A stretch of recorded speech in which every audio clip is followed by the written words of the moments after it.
Основната причина да се кандидатирам за кмет на Столична община са безкрайните неуредици, които виждаме навсякъде около нас.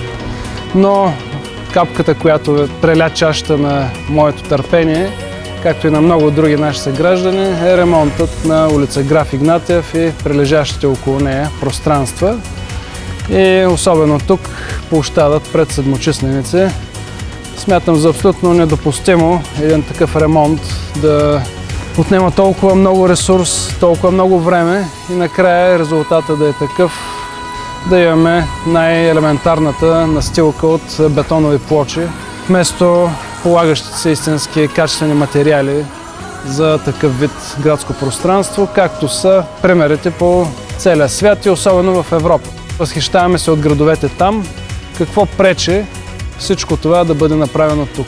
Според мен абсолютно нищо, освен едно добро управление, една прозрачна община, която има ясна отчетност, принципи и ръководство с характер, което да отстоява общественият интерес, за да получим най-добрият резултат за нашия град и да се гордеем с него, вместо да обясняваме как еди какво си не е могло да бъде направено. Напротив, всичко в България може да бъде направено добре.